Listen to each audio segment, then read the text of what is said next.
Hey there, everyone. It's child therapist Mr. Stu. Welcome to Bad Kids Don't Exist. This is the podcast that helps adults better understand kids to create environments where kids and their caregivers thrive. Today, I'm going to be talking with you about how the way you talk about kids matters.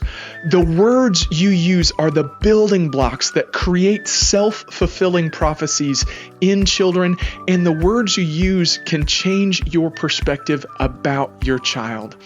But before we jump into that, if you're looking for more videos about children's mental health and how to best support the little ones in your life, this is the channel for you. Be sure to like this video and subscribe so you don't miss out.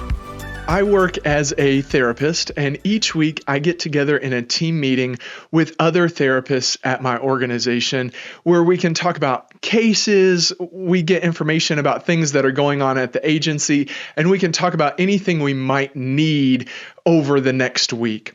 About a year ago, I was in one of those meetings when another therapist, who thankfully no longer works at the agency, started talking very poorly about one of the children he worked with.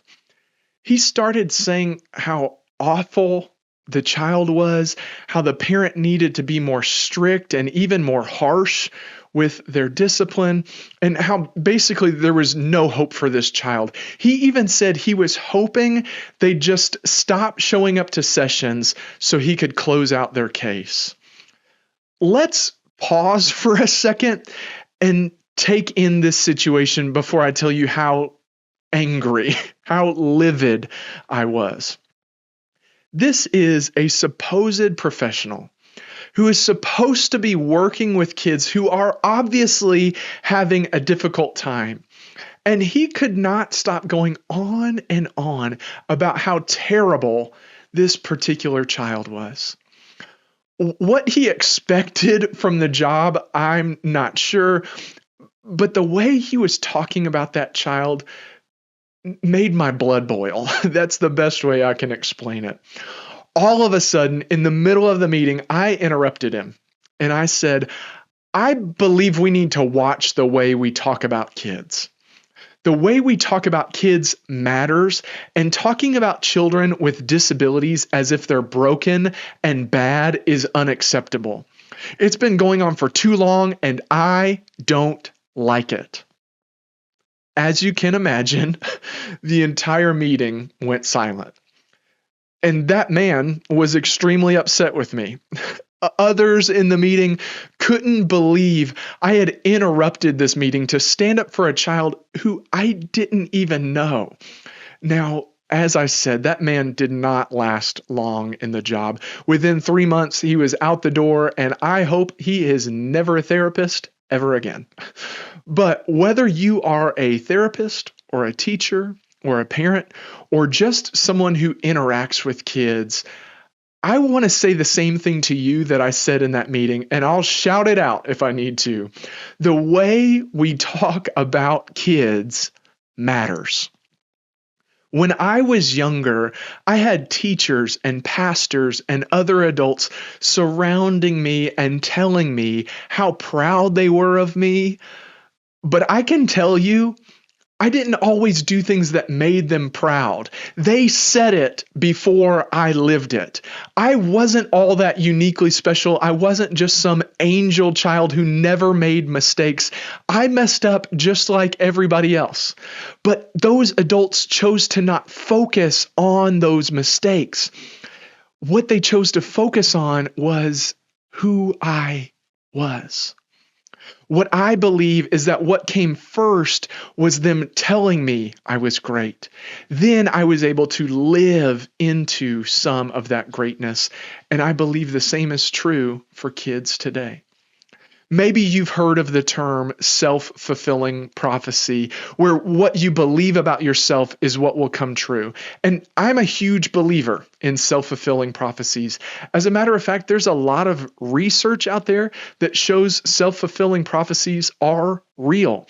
Even when it comes to illness and disease, research has shown that people who believe they are going to get better are the ones who get better more often. And the people who believe it's all over are the ones who succumb to their illnesses more often. But I don't believe those self-fulfilling prophecies just come from nowhere, especially in children. If children are told or they hear about themselves that they are bad and broken and wrong, they will believe they are bad and broken and wrong. And they will end up behaving in ways that are bad and broken and wrong. But if children are told they are amazing and great and lovable and capable of doing amazing things, they will believe they are amazing and great and lovable and capable of doing amazing things, and they will end up behaving in ways that are amazing and great and lovable and show off some of the amazing things they are capable of doing. The words you use when you talk about children matter. They are more than just words. They're the building blocks that shape self-fulfilling prophecies for those children who are listening and hanging on to every word you say. And on top of changing your child's perspective about themselves, the words you use change your perspective about your child. We know this to be true in other aspects of our lives. If we find ourselves surrounded by commercials for products where there are testimonials of people saying how incredible the product is, we are more likely to want to try out that product. It's one of the reasons that companies spend so much money on advertising. And maybe as you're listening to podcasts or watching TV, you see the same messages over and over and over again. They are trying to surround you with those messages so that you will try out their product. Or if you're constantly watching news channels, you will begin to believe the perspective of your chosen channel, even with evidence to the contrary right in front of you. The words you surround yourself with change your perspective. If you have begun to believe that your child is bad or broken, let me give you some hope. In 15 years of professional mental health experience and a lifetime of working with literally thousands of children all over the world, I have not met a single child who is the bad or the broken one. But if you are believing your child is the bad or the broken one, maybe it's time to check the words you've surrounded yourself with. Or on the other hand, if your child has begun to believe that they are the bad or the broken one, maybe it's time to check out the words they are surrounded with. And I'm not saying to never tell your child that they did anything wrong. I'm not telling you to tell your child that their poo doesn't stink. What I'm telling you is to make sure the messages they are surrounded with are positive. Not those one-off comments for correction, not the checks to the attitude. Those comments are important as well because they tell your child you're going to be honest with them.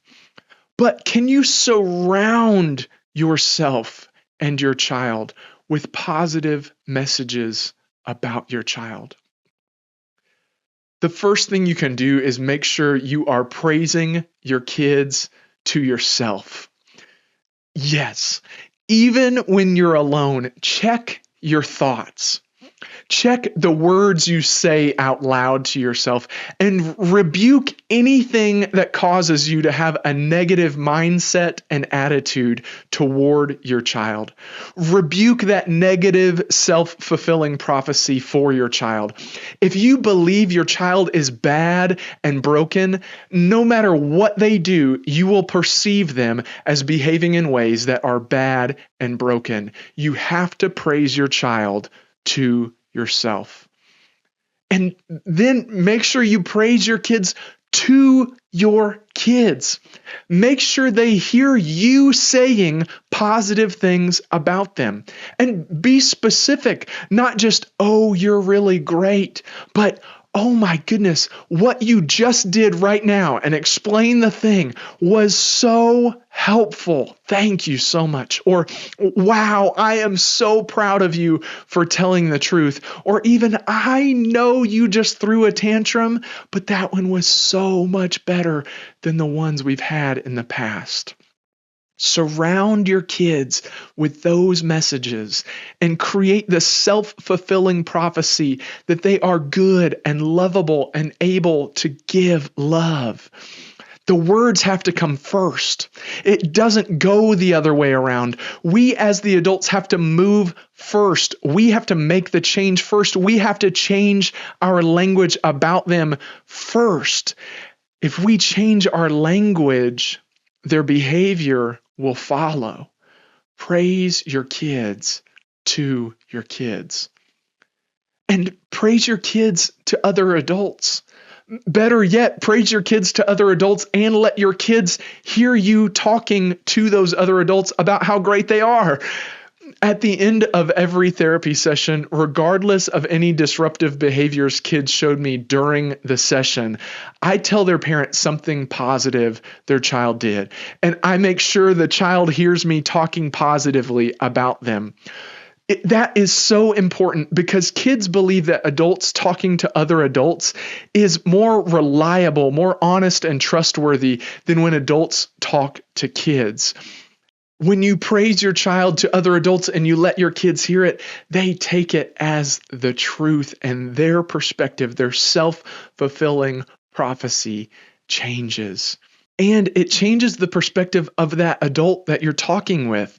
Just recently, I had a phone call with a mom who is upset about some of the behaviors in her child. And through our conversation, I was able to reframe those behaviors and let her see they were actually positives of him growing up and maturing and being more independent and not the negative things she was seeing them as. This week, she reached out to me and she said, "You were right about everything you said." Now that made me feel very good. But she also added, "I see him differently now." When you praise your kids to other adults, not only do your kids get a pumped up sense of pride in themselves, but you change the perspective of the other adults. Just like if they were surrounded by news or commercials, they begin to adopt the positive mindset rather than the negative one. Praise your kids to other adults and let your kids hear it. And finally, stand up for your kids when people are out of line. About a year ago, I had to make a call to a vice principal because they had completely dropped the ball with one of my clients. We had a plan to follow when situations would come up. A situation came up, they did not follow the plan at all, and then they suspended my client for my client's reaction, even though they didn't follow the plan. I was really, really upset. As my client and his mother were telling me about this situation, I asked if they would like to spend some of our session time with me making a call to the vice principal to talk through the situation. They said they thought that that would be helpful, and so I made the call. When the vice principal answered, he told me what happened and his perspective on it, but then he started talking very disrespectfully about my client. And he started talking about how this client has a history and this client should be removed from his school. So I cut him off and I said, "You know what? Maybe if you did your job and followed the plan and actually got to know him, you would know that he is absolutely amazing. But you dropped the ball on every account." And he said back to me, "They are sitting there listening to you talk to me like this." And I said back, "Yes, they are." because they need to know that someone is going to stand up for them. Because unfortunately, it looks like the professionals at the school who were supposed to stand up for them have not done their jobs, and they're just trying to pass the blame instead of apologizing. So yes, I am talking to you like this in front of them because I want them to know there's at least one person who's going to stand up for them and tell other people that they do not get to speak about him in that way. And he hung up the phone. From that day forward, that child had no more major difficulties at school, no more major difficulties at home. Now, he was still a kid. He still got in trouble. He still made mistakes and did things wrong. But soon he was able to be discharged from my services. Why? Not because of any magic, and not even specifically because of the words, but because he saw that somebody stood up for him and said, that is not who you are. No matter what negative messages are coming your way, don't believe them. You can be more than that.